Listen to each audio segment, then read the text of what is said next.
Marathon. Bungie's new extraction shooter. Confusing and mildly complicated. After spending 100 hours playing the server slam and full release, here's 101 tips that I wish I knew before I started. If you find any of this useful, feel free to give me a subscribe. Let's get into it.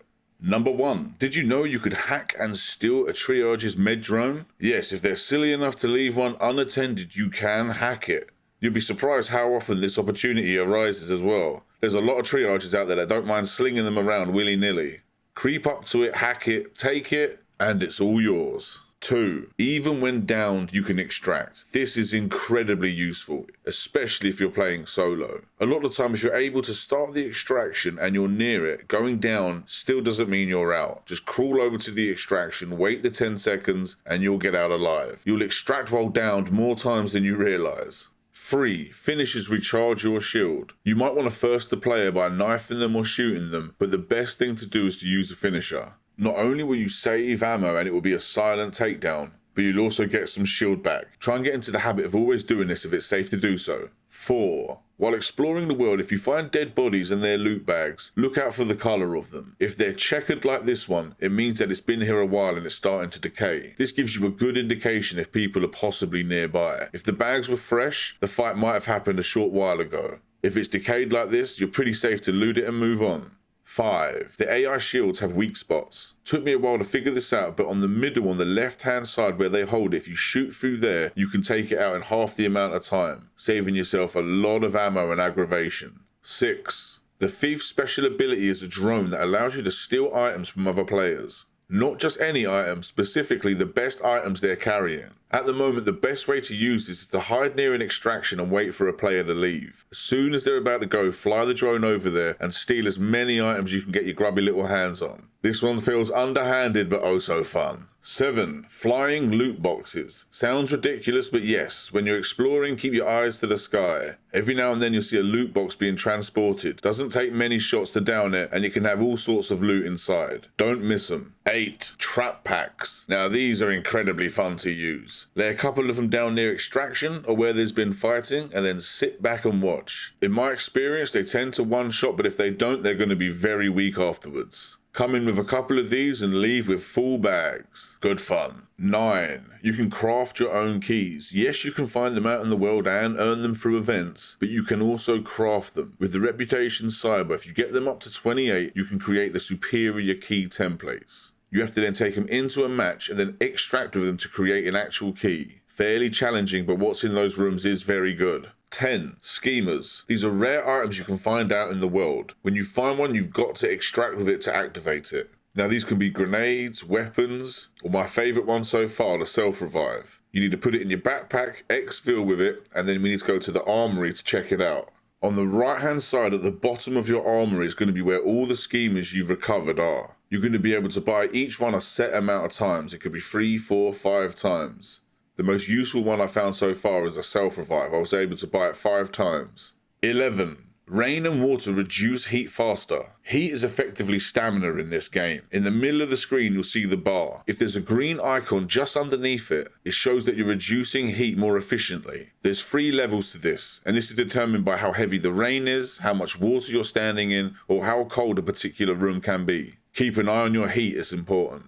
12. Crouching reduces heat faster. If there's no water nearby and you need to reduce your heat fast, crouch walking is the quickest. You're not going to get around very fast, but if you need to reduce your heat quickly, you can do this in a pinch. 13. Cardio kits remove heat instantly. If you've maxed out on heat or almost have, using a cardio kit can remove it straight away and get you straight back into the fight. It's an item most people overlook, but if your runner relies on heat, this is a must. 14. Red flares equal loot boxes. Whenever exploring the world, if you see a building with red flares coming from the roof, it's showing you that there's loot boxes inside. You don't need me to tell you, but be careful because other players are going to be drawn to this as well.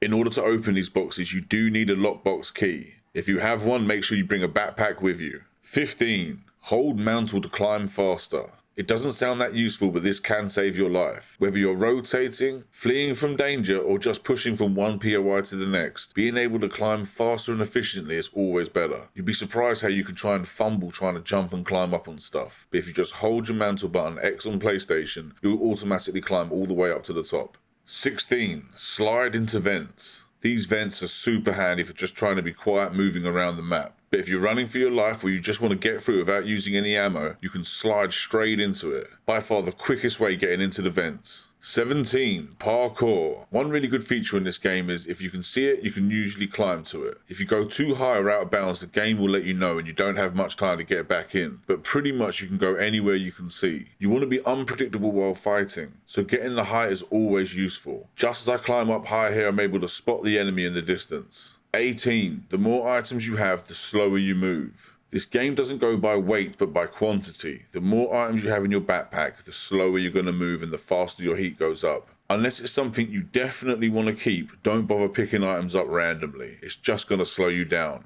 19. Melee is incredibly useful. It's easy to overlook the knife, but it has so many advantages. Not only can you two-shot many of the basic AI, but it absolutely destroys other runners as well. It's a silent takedown and you don't use any ammo. If you're out in the open and you've got the opportunity to use the knife, always do so first. Giving away your position in this game is suicide. 20. Melee run. Running with your knife is by far the quickest way to get around. If you're out in the open or just rotating mid-fight, pulling out the knife is the quickest way. The same goes for if you're trying to jump from one gap to the other, just pull out the knife to make sure you'll make it. You can get caught with your pants down to be ready to switch if you need it, but if you're not running with a knife out, you're doing it wrong. 21. Energy for shields and robots, ballistics for organics. Pretty straightforward, but it definitely works. If you've got a ballistic weapon and you find an energy weapon while fighting AI, it's always worth picking it up just to help you in case you need it. The energy weapons really do cut through the AI.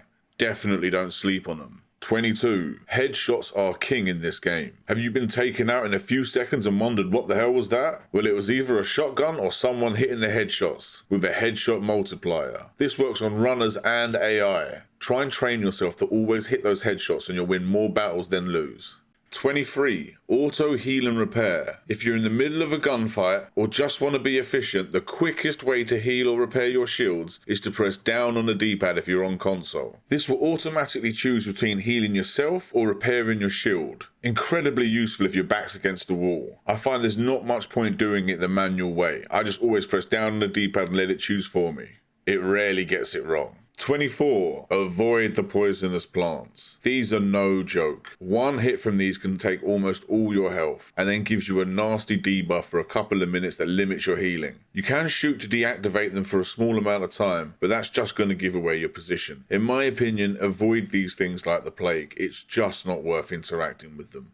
25. Exploding red barrels. Yes, I should have known better. I wasn't entirely sure. I just spotted one in the corner of my eye and I let my intrusive thoughts get the better of me. It took me out in one hit. Now, I didn't have shields, but I was almost full health. They are deadly. If you see an enemy standing next to one, don't hesitate to shoot that first. You can thank me later. 26. Volt ammo. Now, this ammo behaves differently than normal ballistic ammo. These are effectively batteries. When you have one equipped, if you use 50% of its charge and then reload, you'll effectively throw the battery away. However, if you hold onto it and while moving around, you'll slowly recharge the battery.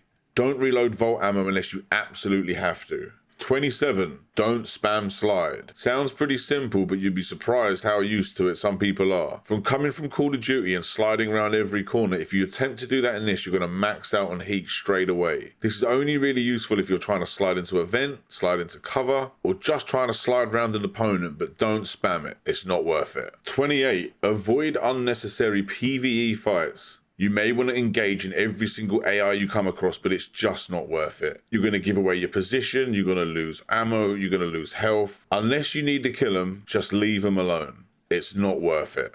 29. Never underestimate the AI. They are brutal in this game. Even the small ones pack a punch. If you find yourself getting outnumbered, don't be afraid to retreat, flank, or just take a moment to recuperate. They have a lot of tricks up their sleeves, from ghosted AI to ones with grenade launchers. If you are going to fight them, go for the headshots and be careful. 30. Audio can be a trap. What I mean by that is the AI itself can try and trick you. Sometimes you might hear one of the robots say, "Looking for group?" which is exactly what happened to me here. I span round thinking there was another runner nearby. Spoiler alert, there wasn't. It was an AI trying to trick me underneath. I don't think the AI knows I'm there, it just randomly comes out with some of these sayings, making you think there's a real person nearby. Don't get caught with your pants down. Be on your toes. 31. Doors can and will give you away. When you're running up to a building and you see a whole bunch of doors open, you know somebody's been through here. It's a good habit to close the doors behind you as you move around, just so you don't give your position away needlessly. They're also handy for blocking the line of sight of the AI and other players while you're looting. 32. Close doors without turning around. Sounds simple enough, but if you need to get out of there quickly, this is the best way to cover your tracks as you're moving. If you can make this become second nature, it's going to be really difficult for people trying to chase you. 33. Use shutters to loot safely. It's easy to overlook the shutters, but they're incredibly useful. They'll stop you from randomly being spotted by other runners, AI, and if enemies do know you're there, they won't be able to see what you're up to, they won't be able to ping you to see what shields you've got, won't be able to work out what your team consists of. Even if the glass is bulletproof, it's useful to put the shutters up if you know somebody's nearby. 34. Birds can and will give your position away. If it's early in the game, don't feel too bad scaring them, but if it's late in the game, avoid them at all costs. If you're looting or exploring, and nearby you see a flock of birds go up, it means only one thing. There's an enemy runner or a team nearby. You can hear them when you get near to them. It's possible to use them for your own benefit if you can spook them from the distance, but if you're not going to use them for your advantage, stay away from them. 35. Healing and recharging makes noise. After a gunfight, you might think you're being sneaky, crouched in a corner, healing up, but people can hear you from above, below. You'll be surprised how far that noise travels. If you've only taken out part of a team and you've been spam healing after a fight, chances are they already know where you are based on sound alone. 36. Ping enemies to identify them. Pinging enemies is not only good practice when you're in a team, but it will also tell you exactly what AI you're looking at and what type of shield they have. This will work for runners as well. If you ping a runner, it will show you what type of shield they have. The more information you can get before a fight, the better. 37. Track what you need. There is a lot of different items in Marathon. If you're looking for a few specific ones for your upgrades, it's very handy to track what you need. In order to do this, you want to hover over an item you want and click the right stick in. This will then put a small icon on the item itself, so when you're out in the world, it will stand out from the other item. The tracked items also reveal in a different way when you're searching boxes. If you click the options button, you can see all the items you're tracking. 38. Blood trails. Now, if you down somebody in the heat of combat, it's easy to lose them as they can crawl away, especially if you're going to go and focus on the other two. However, unfortunately for the one you've downed, you can follow them based on the blood. A really nice feature so they can't go and hide and disappear without you going and get their loot. Don't take too long, however, because the blood will disappear after a short amount of time.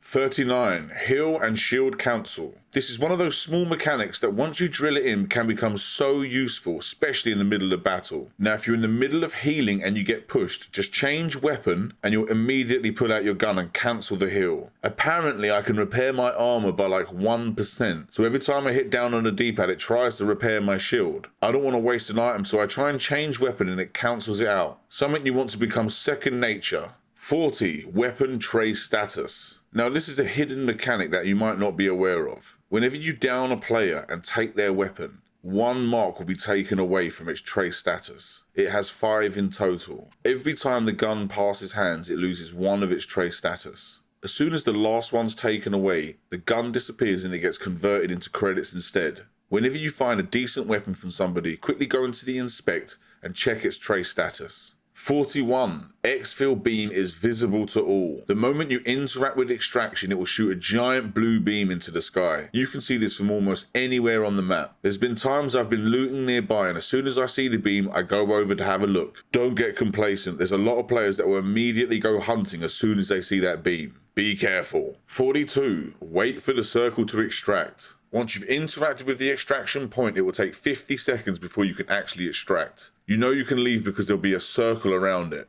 Knowing that you have just under a minute to wait gives you enough time to plan what you need to do and protect yourselves when extracting.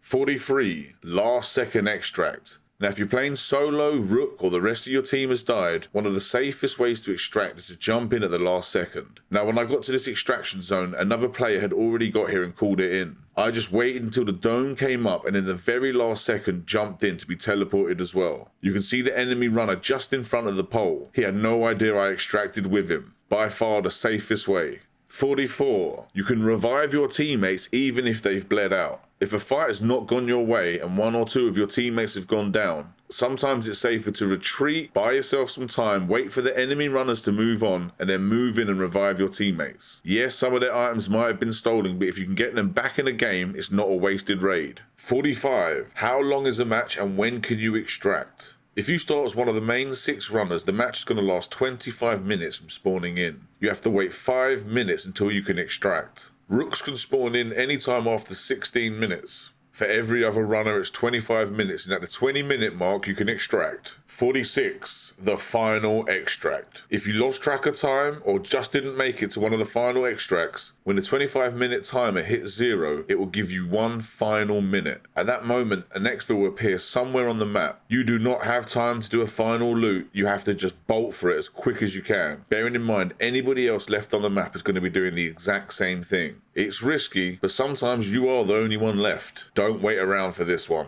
47. The difficulty increases over time. Yes, the longer you've been in a raid, the harder the AI get and the more of them that spawn in. But on top of that, the better the loot. Boxes that haven't been opened will slowly get better and better loot as the match goes on. You have to be careful though, some of these AI are deadly, and wait until the last 5-10 minutes can get you some really nice stuff. It can also introduce you to some really powerful AI. Don't say I didn't warn you. 48. How many teams per map? There is not as many teams as you think per map. Perimeter has 5 teams of 3, Dire Marsh has 6 teams, and Outpost has 4.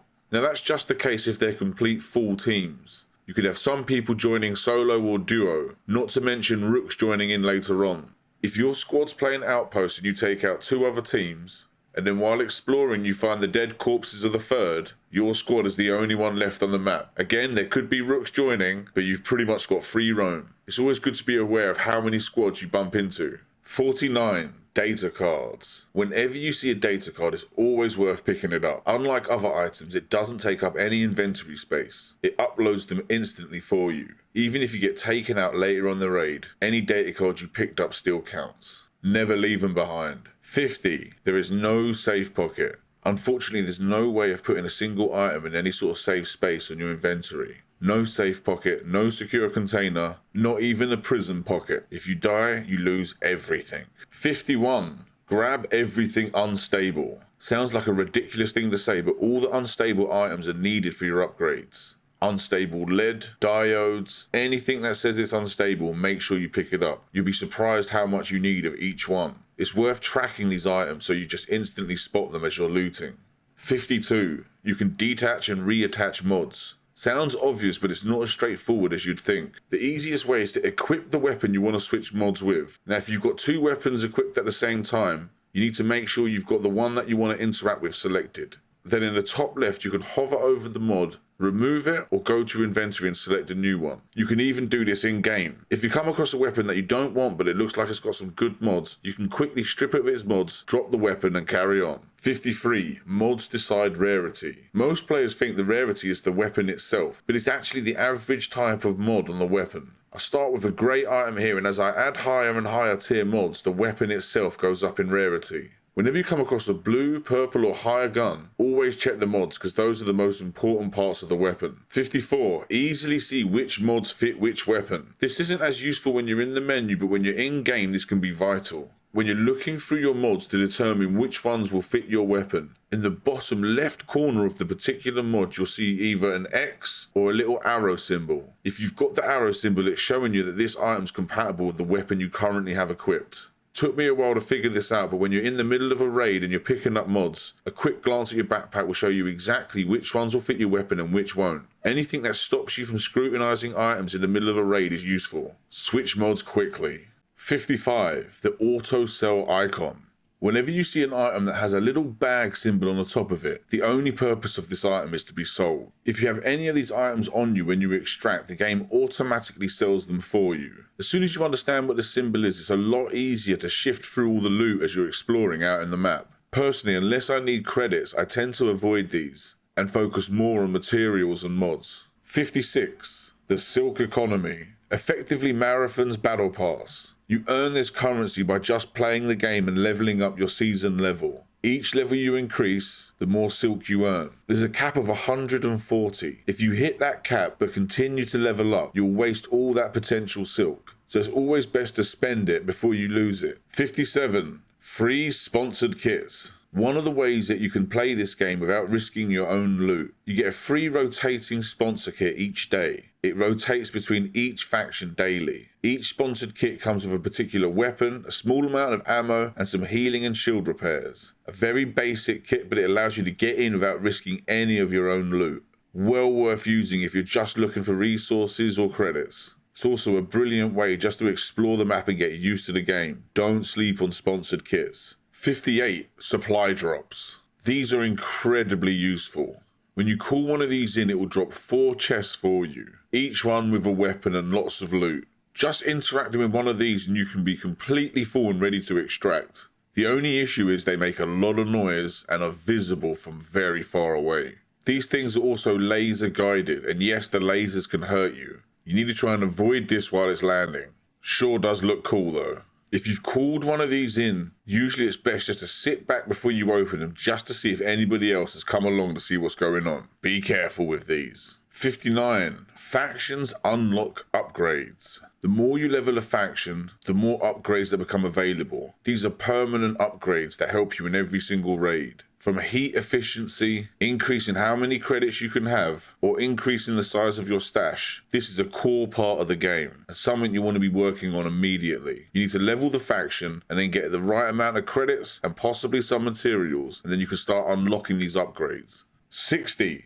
Better Armory loot from factions. You can even unlock different weapons and gear that you can purchase from the Armory. This is incredibly useful. Some of the items are free daily items you can redeem every day. Some are just better weapons, green or blue. Don't just go for your runner upgrades. Make sure you unlock some of the Armory as well. 61. How to gain faction XP. Of course you'll get it from killing AI and other runners, but you get XP from pretty much everything. Each faction requires different tasks in order to gain XP. For Cyber, for example, successfully extracting, activating TADs, or participating in events, all of those can get you XP. Different factions have different themes. Nucal, for example, requires you to loot medical boxes and harvest plants. Arachne is heavily based around PvP.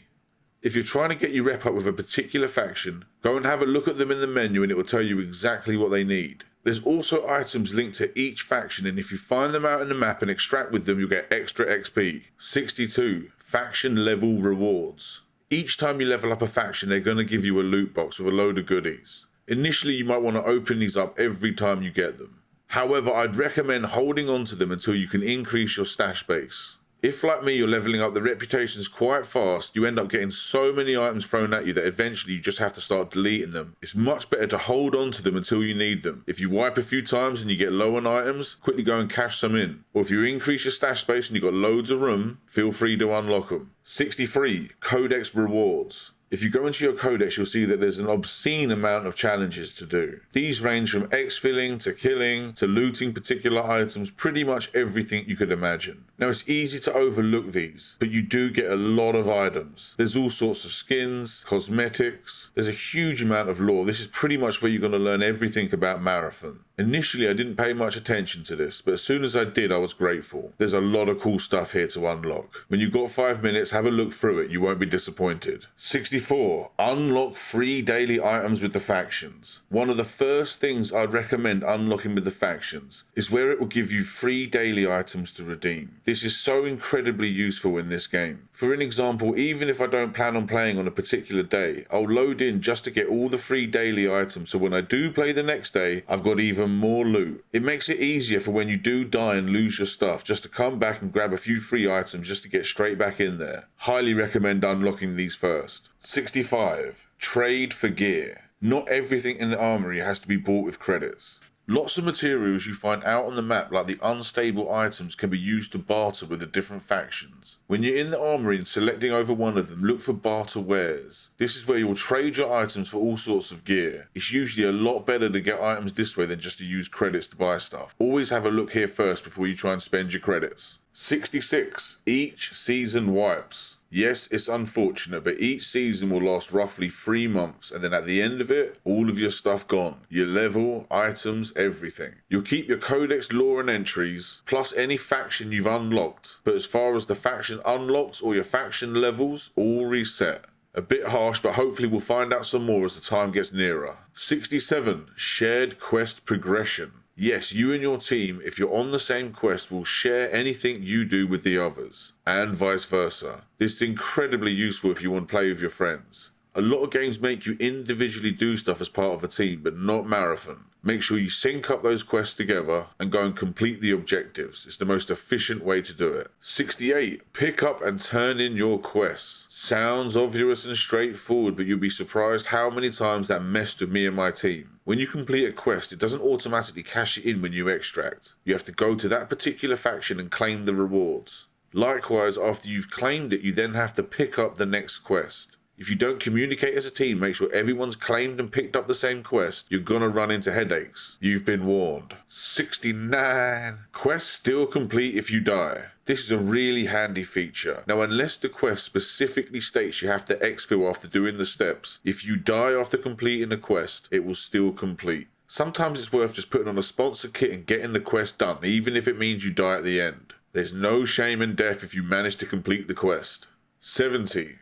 In-game quest locations. If, like me, you've struggled to find the location of some of the quests, you can go into your map and tab down and look through the quest you have active. You can then hover over a particular objective and it will give you a bit more information as to where you can find it. I didn't figure this out for quite a while, but it's been really handy trying to find some of those obscure locations. This can save you in a pinch. 71. Turrets. These are one of the biggest pains you'll come across while exploring. The moment they see you, they'll make a noise and then just immediately start shooting at you. I've lost track of the amount of times these have given away my position. It's a worst case scenario if you're just trying to get across the map quietly. You're going to end up making noise, take some damage, and then possibly get jumped by a team. It is possible to sneak past these if you want to crouch past them, or it doesn't take many knife hits to take them out, but either take them out stealthily or avoid them at all costs. 72. Map events. These in-game events can randomly spawn into your match. These can be challenging bosses, convoys, or even intercept missions. This particular one I'm doing here required me to intercept the supply vessel, reroute it to where I am, and then get the supply drop for myself. This was quite an enjoyable quest. This particular one I did solo, but the other ones I've come across are incredibly difficult. If you do plan on taking them on, be geared or with a team.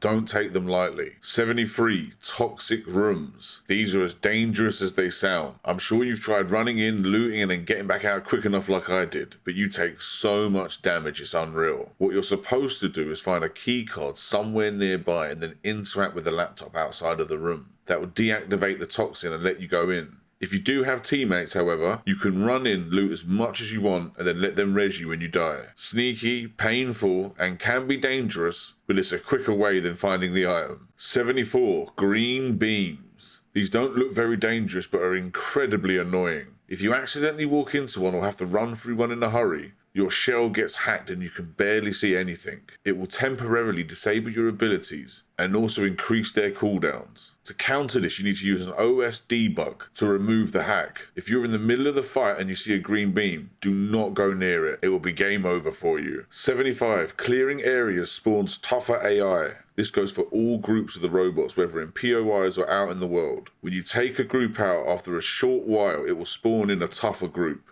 When you combine this with the fact that the match gets tougher as time goes on, certain areas can become complete death traps. Here near the Exfil, I couldn't believe the sheer amount of robots that had spawned in. There was nothing I could do. 76. Trip mines. Now, trip mines have been in first-person shooters for as long as I can remember, but these ones really do pack a punch. And you can hardly hear them at all. With how colourful this game is at times, it's often hard to see the trip mines. Now, you can place these yourself, they're called claymores, but they are dotted all over the place. And whenever you go into a locked room or a high value POI, they're often just littered around the place, especially in the pinwheel base. Don't take trip mines lightly, be careful. 77. The meta squad. Some squads are just better than others, and the current meta squad is a destroyer as the tank, triage as the healer, and then recon for reconnaissance. But you've got to play to your strengths. I tried destroyer over and over and I just couldn't vibe with him. Personally, I love the assassin, so my team is a triage, recon, and assassin. It just works well. But this is one of those conversations you want to have before you get locked into a particular class. What's going to benefit your team? I'm curious what your favourite classes are. Put them down below. 78. Stick together. A fairly straightforward rule, but you'll be surprised how many times people make the mistake of drifting apart. This isn't like Warzone or Ark. If you get caught with your pants down, you're almost certainly dead. If you're a whole squad of 3 sticking together, moving around as a unit, and you bump into one person on their own, it's good fight, good night for them. The TTK in this game is very fast, and with all the hero special abilities, it's incredibly easy to get caught unawares. 79. Solo play is hard. I've played the majority of this game solo, and I can confirm this game is incredibly difficult solo. There's no solo lobbies, so a lot of the time you can bump into trios and duos. The AI is incredibly difficult. As a solo player, you almost want to avoid every single PvE fight you can. Looting high value POIs is dangerous. Trying to exfil is even more so. If you're gonna play solo, bring your A game. It is tough. 80. Farm using Rook. Rook is a lot of fun to use. He's unlike any of the other runners. For starters, when you're using Rook, you can only play solo. You can only join a match in progress. You'll join any match that has less than 16 minutes on a timer. You cannot complete any quests, and you don't start with a particularly good weapon. However, the amount of loot you can get with them is incredible. Because you join the game later on in progress, you'll be surprised how many dead runners you come across with top tier loot in their bags ready for you to just scoop up. And if you do get into any trouble, you can activate a decoy so AI think you're one of them, and it lasts for quite a long time. Combined with its self-healing capabilities, Rook is a formidable runner. If you get low on items and credits, do a few Rook runs and you'll replenish that inventory before you know it. 81. Playing solo or Rook gives you increased XP. Not by a small amount either, a whopping 20% extra XP for playing solo or Rook. That's across the board as well, everywhere. That's your faction, your season, everything. So if you're in a hurry to get a particular faction up or get your season rank up, playing solo's the way forward. Just bring your A game. 82. Mechanic kits can remove debuffs. Have you accidentally walked into one of those toxic plants and taken an obscene amount of damage? Not only does a mechanics kit stop that damage over time, but it will also remove the 2-minute debuff you'd get as well. Any debuff that you can get on you, this will remove. Always handy to keep one in reserve. 83. Bloodthirsty perk explained. Now, if you find a weapon that has loads of text over the background, this is one to keep. They can have different perks. Bloodthirsty, for example, down hostile runners to increase this item's value. Item's value will be reset if you are down. The more kills you get, the more valuable it becomes. Some of these perks are really useful. If you've got 2 weapons the same in your inventory and one of them has text behind it and the other one doesn't, scrap the one with no text. 84. The Enduring perk. Probably my most favourite weapon perk. Enduring. Upon Exfil, this item's value will be increased. I've no idea how high this can go. I could imagine this going crazy if it was in the right hands. What's the highest enduring weapon you've seen? 85. Materialist and the Materialist Plus perk. This is probably the best one in the game at the moment. Materialist, upon Exfil, grants additional standard and enhanced salvage. It basically doubles what you've got. But this particular perk doesn't just come on weapons, you can find it on other items as well. Meaning you could have a whole stack of Materialist perk on your gear and get a huge amount of salvage every time you Exfil. Very useful indeed.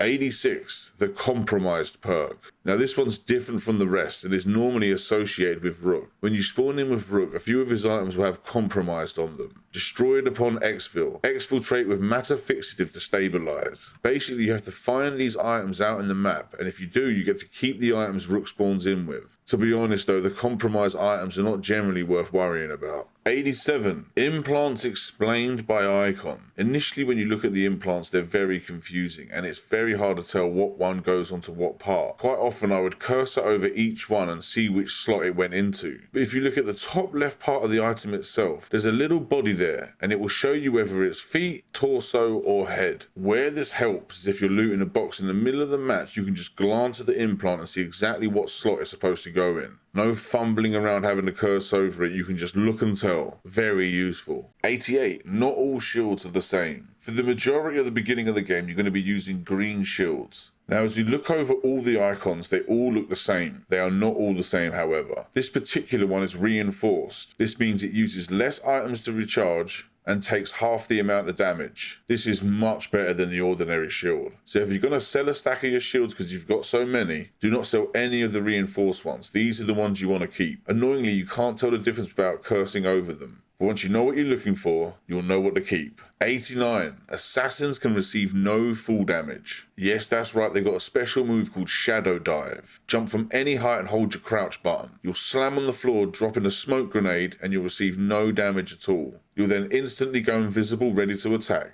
Incredibly useful. Don't forget that you have it. 90. Destroyers can peek round corners. By using their shield ability, they go into third person mode. From here, you can go up to a doorway or to the edge of a corner and actually peek round and see what's going on without them seeing you at all. This is the only way to do it in game. No other character can do it. This is incredibly overpowered. If you're a destroyer or you have one on your team, make sure they're up front and get them to peek round as much as they can. Don't sleep on this. 91. The thief can see what rarity items are in what boxes. She has an ability that highlights the boxes depending on the colour of the rarity of the items inside. If you've got a few lockbox keys you want to use, make sure you're the thief or have one in your team. This way you're not going to waste the keys at all and you can go for the best boxes. Incredibly useful. 92. The Triage Med Drone. The friendliest little companion you could ask for. Not only will it heal you, but it will then recharge your shields for you as well. Its little face shows you how much power it has left. When you see it frowning, you know it's almost out of energy. If you throw out another drone, however, you can use that one to recharge the one that you have. But be careful, throw these things out too far, and as I showed at the beginning, people can steal them. You've been warned. 93. The Recon's finishes pulse for other enemy shells. If you've got a Recon in your squad, you want them to always be the one to do the finisher on a downed enemy. They have a passive trait that when they perform a finisher, they send out a pulse that detects every enemy shell near them. This could be the difference between life or death. Try and get your squad into the habit to let the Recon always be the one to finish them off. 94. Settings. A little boring, I know, but some of them you have to change. Most important one being your field of view. You want to max that out. The more you can see, the quicker it is to react. Next one would be your look sensitivity. As standard, it's so incredibly slow. I put mine up to 10, but you want to keep increasing this until you get to the point that you're happy with it. Don't keep it on 2, it's far too slow. And lastly, if you're playing on console, I changed the matchmaking type to console only. I just found that I had better lobbies there. 95. Always use the TAD devices. These are little poles you can interact with. They'll send a pulse out and show you everything that's near you, AI and human players. It will also show you what type of shields they have. Whenever you see one, make sure you run over to it and activate it. Be warned, however, the enemy can see the pulses coming out from it, so they will be aware someone just used it. But the benefits far outweigh that. It also gives you reputation with one of the factions. Don't miss them. 96. Turn off in-game music. I quite like the music for Marathon, but when you're in-game, you really don't want it on. Audio is so important in this game. There's so many audio cues from the hero's abilities to the enemies in the world. You want to be able to hear everything. It's a small sacrifice to make sure you're prepared at any moment. 97. The Signal Jammer. I overlooked this item for ages, but it's incredibly useful. It's one of those items that where you use it, you don't notice anything happening. But if an enemy runner looks at you, they can't see you properly. You're not invisible, but it scrambles your image. This works against the AI as well. If you ever know you're about to get into combat and you've got one of these on you, activate it and you're going to stack the odds in your favour. 98. Using AI to your advantage. Whenever you see the AI shooting at something, it's always another runner. Sometimes it's worth leaving turrets or AI in place just as an alarm in case anybody tries getting near you. In certain circumstances, you can also use them to help fight. I've been in a battle before with an AI squad nearby, and as the other team's about to push, I shoot the AI and draw them in. Get creative with the AI, they can really help you out sometimes. 99. Extract when full. It's not worth chasing loot. If your bag's full of decent stuff, just get out of there as quick as possible. Like I said before, the game gets harder and harder the longer you're in it. It really isn't worth chasing more loot. Extract, save your items, and then drop straight back in again. 100. Don't max out your heat. This can be devastating in the middle of the battle. If you're flanking, trying to get the high ground, or retreating, and suddenly your heat maxes out, you'll be locked down to a snail's pace. No sliding, limited melee. This is not a situation you want to be in. Keep an eye on that bar at all times. 101. This game is shoot on sight. This isn't like Arc Raiders. If you see another player, do not hesitate, don't trust them, don't listen to them. The second you lock eyes on somebody, it's go time. Everyone makes the mistake initially about thinking maybe there'll be some nice people. Nobody's nice. Everybody wants your loot. It's kill or be killed. You've been warned. And there we have it. Gilboa's 101 marathon tips. This video took far longer than I thought it was going to. If you've got any other tips you can think of, leave them down in the comments. If you're enjoying this game as much as me, let me know. If you found this video useful at all, hit that subscribe button. Until the next one, peace.